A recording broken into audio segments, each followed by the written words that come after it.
అంతులేని నీశమా అంచనాల కందున ఆలయాలు ఇద్దరు పిల్లల్ని పెట్టుకొని గడపడం అయితే చాలా కష్టంగా ఉంది మేడం. చాలా ఇబ్బంది, అంటే ఇక చెప్పుకోలేను. మీకు ఇబ్బందిగా ఉంది ఎడ్యుకేషన్ కి ఫీజు పే చేయడానికి. పిల్లల్ని మీరు గవర్నమెంట్ స్కూల్ వేయొచ్చు కదా మీరు. ఫ్యామిలీ మెంబర్స్ తమ్ముడు ఇట్లా చేస్తారని నేను అనుకోలేదు. నా అత్తగారు కూడా మా వాళ్ళు ఇట్లా చేస్తారని అనుకోలేదు మేడం. ఆయన చనిపోయారు అయితే 3 years నుండి వాళ్ళ నుండి ఏం కాంటాక్ట్ లేదు, ఏం లేదు, వదిలేసి వెళ్ళిపోయారు అంతే మేడం.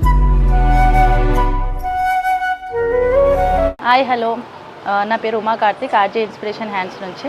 ఈరోజు మనం ఓల్డ్ మలక్పేట్కి వచ్చామండి. సరిత గారు మనకి కాంటాక్ట్ చేశారు, వాళ్ళ హస్బెండ్ చనిపోయారు. సో పిల్లలకి ఎడ్యుకేషన్గా చాలా ఇబ్బంది అవుతుందని మనకు కాల్ చేశారు. వెళ్ళి మనం డీటెయిల్స్ కనుక్కుందాము. హలో అండి. Hello madam. మీ పేరు? సరిత మేడం. పిల్లలు ఎంతమంది అండి మీకు? 2 బాబులు. ఏం చదువుతున్నారు? పెద్ద బాబు 10th అయిపోయింది మేడం. చిన్న బాబు 9th ఇప్పుడు. ఏ స్కూల్ అండి? శ్రీసాయి గ్రామర్ హై స్కూల్ ఇక్కడ మలక్పేట, ఓల్డ్ మలక్పేట. మీ హస్బెండ్ ఎన్ని ఇయర్స్ అవుతుందండి? 3 years అవుతుంది మేడం. ఎలా చనిపోయారు? స్ట్రోక్ వచ్చింది మేడం. హార్ట్ స్ట్రోక్ వచ్చింది. హార్ట్ స్ట్రోక్ వచ్చి చనిపోయారు. మీరు అంటే కానీ ఏం వర్క్ చేసేవాళ్ళు? ప్లైవుడ్లో మేనేజర్గా ఉండేవారు. షార్ప్ ప్లైవుడ్ అని సేల్స్ మేనేజర్గా ఉండేది. సో మీకు ఎవరు ఇచ్చారు మా నెంబర్ కాంటాక్ట్ చేయమని? అంటే ఇలా ఎడ్యుకేషన్గా హెల్ప్ చేస్తారని మీరు కాల్ చేశారు కదా, ఎవరు ఇచ్చారు? చక్రి మా కజిన్ ఉన్నారు, వాళ్ళ తరఫు నుండి మీకు కాల్ చేసి మీకు కాంటాక్ట్ అయ్యాను. సో మీరు ఏమైనా వర్క్ చేస్తున్నారా? మెడికల్లో చేస్తాను మేడం. మీకు ఎంత వస్తుంది శాలరీ? 8,000 వస్తుంది. ఇప్పుడు మీరు సింగిల్గా పిల్లలతో ఉంటున్నారా, లేకుంటే మీ మదర్ వాళ్ళు ఇంకా అత్తయ్య వాళ్ళతో ఉంటున్నారు? లేదు, అత్తయ్య వాళ్ళు అయితే లేరు మేడం. ఆయన చనిపోయినాక వాళ్ళు వెళ్ళిపోయారు, వదిలేసి వెళ్ళిపోయారు మొత్తానికి. అసలు ఏమీ లేదు వాళ్ళ నుండి. ఇక మదర్ వాళ్ళతో ఉంటున్నా కానీ సింగిల్గా నేను ఉంటాను, మదర్ వాళ్ళు పక్కకు ఉంటారు.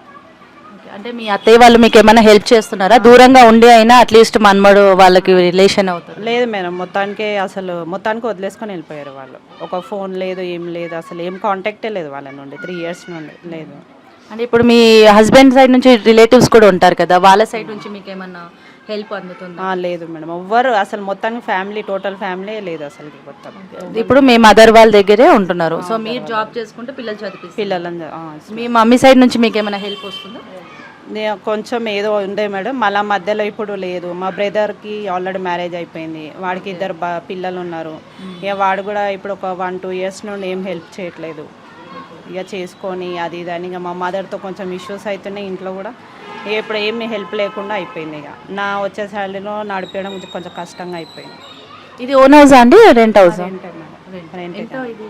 4,000 మేడం. అంటే అది మీరు వచ్చిన శాలరీలోనే పే చేస్తారు? వచ్చిన శాలరీ 8,000లో మీకు రెంట్ వచ్చేసి 4,000 వెళ్ళిపోతుంది. ఇంకా 4,000లో పిల్లలకి ఎలా ఫీజు కడుతున్నారు మీరు?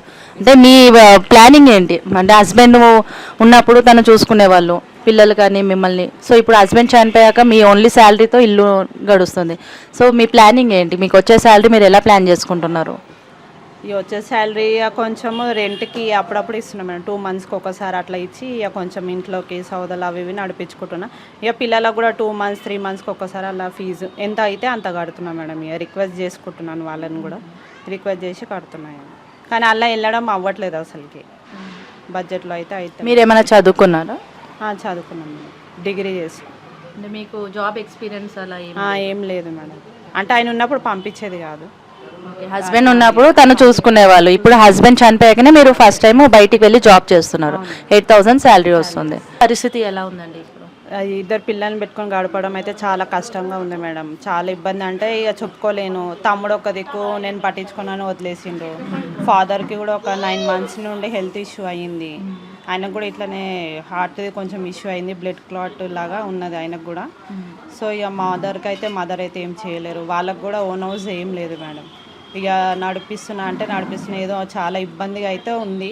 ఇక కొంచెం హెల్త్ ఇష్యూ కూడా అయ్యింది నాకు. ఇక అదే ఏం చేయాలో అర్థం కాక మీ దగ్గరికి వచ్చిన మేడం. నేను ఇల్లు గడవడం చాలా ఇబ్బందిగా అయిపోతుంది నాకు. 2 పిల్లల్ని పెట్టుకొని చేయాలంటే ఇది అయిపోతుంది మేడం. అంటే మీరు ఇప్పుడు మీకు ఇబ్బందిగా ఉంది ఎడ్యుకేషన్కి ఫీజు పే చేయడానికి. అంటే పిల్లల్ని మీరు గవర్నమెంట్ స్కూల్ వేయొచ్చు కదా మీరు? అది ఇంకా గవర్నమెంట్ కమ్మే మేడం, అది కూడా గవర్నమెంట్ స్కూలే. నార్మలే అయితే నార్మల్గానే ఇక మేడంకి రిక్వెస్ట్ చేసుకున్నాను. ఆయన ఉన్నప్పటి నుండే ఉంది మేడం ఆ స్కూల్, చిన్నప్పటి నుండి అదే స్కూల్ వాళ్ళు. ఇక కాకపోతే మేడంకే చాలా స్కూల్ పేరు ఏంటండి? Shri Sai grammar high school, grammar high school. ఇక వాళ్ళకే ఇక ఆడితే ఇబ్బంది ఉంది మేడం, ఇట్లా కొంచెం రిక్వెస్ట్ చేస్తున్నాను, చూస్తాను ఎట్లయితే అట్లా అని చెప్పి రిక్వెస్ట్ చేసి ఇక ప్రస్తుతానికైతే బాబుని పంపిస్తున్నాను మేడం. ఇక బుక్స్కి దానికి కూడా ఇబ్బంది ఉంది, వాళ్ళనే రిక్వెస్ట్ చేసిన మేడం వాళ్ళకి కూడా చూడాలి. ఇక ఎంత అండి బాబు ఫీజు ఎంత? బాబు ఫీజు 2500 మేడం నెలకి. అంటే గవర్నమెంట్ అన్నారు కదా, అంటే రెండు ఉంది మేడం, గవర్నమెంట్ కమ్ ప్రైవేట్గా ఉన్నది అది ఫస్ట్ నుండి. ఇప్పుడు ఇక కొంచెం ఇబ్బంది అట్లా ఉంది. సో మీ చిన్న బాబు? ఆ చిన్న బాబు మేడం. పెద్ద బాబు 10th అయిపోయింది, రీసెంట్గా 10th అయిపోయింది. ఇప్పుడు ఇంటర్కి కానీ ఇంకా ఏం పంపించట్లేదు మేడం, ఇంకా ఇబ్బంది అవుతుందని నేనే ఆపినాను. చూద్దాం ఒక 2-3 నెలల తర్వాత అట్లా అని ఇక చూస్తున్నాను. అదే ఇబ్బంది అయిపోతుంది చాలా, ఎట్లా చదివించాలని ఇక ఎక్కడికి వెళ్ళలేదు, పంపిస్తలేదు. పాస్ అయ్యాడు బాబు, అయితే పాస్ అయ్యాడు. సో 8,000లో మీకు ఇల్లు గడవడం, ఇద్దరు పిల్లల్ని పెట్టుకొని 4,000 మీకు రెంట్కే వెళ్తుంది. ఇంకా 4,000లో మీరు ఫీజు ఎలా కడుతున్నారు, మీరు ఫుడ్ ఎలా, ఇవన్నీ చాలా మిమ్మల్ని చూస్తుంటే నాకు చాలా చెప్పలేకపోతున్నా అసలు నేను మీ పరిస్థితి చూస్తుండే. ఖచ్చితంగా మీకు మా ఆర్జే ఇన్స్పిరేషన్ నుంచి హెల్ప్ చేస్తాను. ఫ్యామిలీ మెంబర్స్ తమ్ముడు ఇట్లా చేస్తారని నేను అనుకోలేదు, నా అత్తగారు కూడా మా వాళ్ళు ఇట్లా చేస్తారని అనుకోలేదు మేడం అసలు. మొత్తానికి ఆయన చనిపోయారు, అయితే 3 years నుండి వాళ్ళ నుండి ఏం కాంటాక్ట్ లేదు, ఏం లేదు, వదిలేసి వెళ్ళిపోయారు అంతే మేడం. ఇక అప్పటి నుంచి ఏదో నెట్టుకొస్తున్నా అంటే నెట్టుకొస్తున్నాను ఇల్లు అంతే. ఇక పేరెంట్స్ అన్న సపోర్ట్ ఉంటారంటే ఇక మా తమ్ముడు ఇక నా తరఫు నుండి ఎందుకు తీసుకొచ్చావు అక్కని అది ఇది అని చెప్పి గొడవ పెట్టుకుంటున్నాడు ఇంట్లో. ఎంత తల్లిగారి ఇంట్లో ఉన్నా మనము హస్బెండ్ దగ్గర ఉన్నంత ఫ్రీగా ఉండలేము. ఒక పండగకి వెళ్ళినా, చుట్టరికంగా వెళ్ళినా కొద్ది రోజులు ఉండగలుగుతాం. కానీ ఇప్పుడు మీ హస్బెండ్ చనిపోయాక అమ్మగారి ఇంట్లో ఉండాలంటే మీకు ఇబ్బందే ఉంటుంది. కానీ ఇప్పుడు మీకు వేరే దారి లేదు, మీకు వచ్చే శాలరీ చాలా తక్కువ కాబట్టి మీరు అమ్మగారి ఇంటికి వచ్చి ఉంటున్నారు. కానీ వాళ్ళు కూడా మీకు కొంచెం సపోర్ట్ చేయలేకపోతున్నారు, ఉన్నంత వరకు చేశారు. ఇప్పుడు వాళ్ళ పరిస్థితి కూడా బాగాలేదు. సో ఇప్పుడు మీకు ఓన్లీ ఎడ్యుకేషన్ పరంగానే మీకు సహాయం కోరుతున్నారా, లేకుంటే మీకు ఏదైనా జాబ్ చేయడానికి కూడా మీరు రెడీగా ఉన్నారా? మీరు చదువుకున్నా అన్నారు కదా, మీకు ఏదైనా మంచి జాబ్ వస్తే చేయగలుగుతారా మీరు? చేస్తాం మేడం, జాబ్దైనా అదే రిక్వెస్ట్ చేస్తున్నాను. మా ఇబ్బంది చాలా ఇట్లా ఉంది, పిల్లలను గడపాలి, ఇంట్లో గడపాలి, అన్నిటికీ ఏదైనా జాబ్ ఏదైనా ఉన్నా కూడా చేసుకుంటాం మేడం. అట్లా మీరు ఏమైనా చూపిస్తే కూడా అది కూడా చేసుకుంటాను అట్లా. సో ఇదండి వీళ్ళ పరిస్థితి. మనము సరిత గారి ఇంటికి వచ్చాము, వాళ్ళ ప్రాబ్లం ఏంటో మనం తెలుసుకున్నాము. ఇద్దరు పిల్లలు, తనకి సరిగా ఉద్యోగం కూడా లేదు, చదువుకున్నారు కానీ సరిగా ఉద్యోగం కూడా తనకి లేదు. 8,000 శాలరీతో ఇద్దరు పిల్లల్ని పెట్టుకొని తను ఆర్థికంగా చాలా ఇబ్బందిలో ఉన్నారు. మన ఆర్జే ఇన్స్పిరేషన్ నుంచి తనకి ఖచ్చితంగా సహాయం వెళ్తుంది. ఇలాంటి వాళ్ళకి మనం ఇంకా ఎందరికో స్టూడెంట్స్కి మనము ముందుండాలి, ఇది నా కోరిక.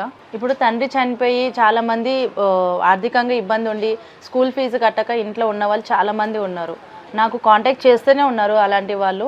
సో ఇలా ముందు చాలా వ్లాగ్స్ వస్తాయి, మీరే చూస్తుండండి. పిల్లలకి ఎడ్యుకేషన్గా ఎంత ఇబ్బంది పడుతున్నారో అలాంటి వాళ్ళకి ఆర్జే ఇన్స్పిరేషన్ హ్యాండ్స్ ఖచ్చితంగా ముందు ఉంటుంది. నా నెంబర్కి కాల్ చేయండి, నేను ఖచ్చితంగా మీ ఇంటికి వచ్చి డెత్ సర్టిఫికేట్ ఉందండి.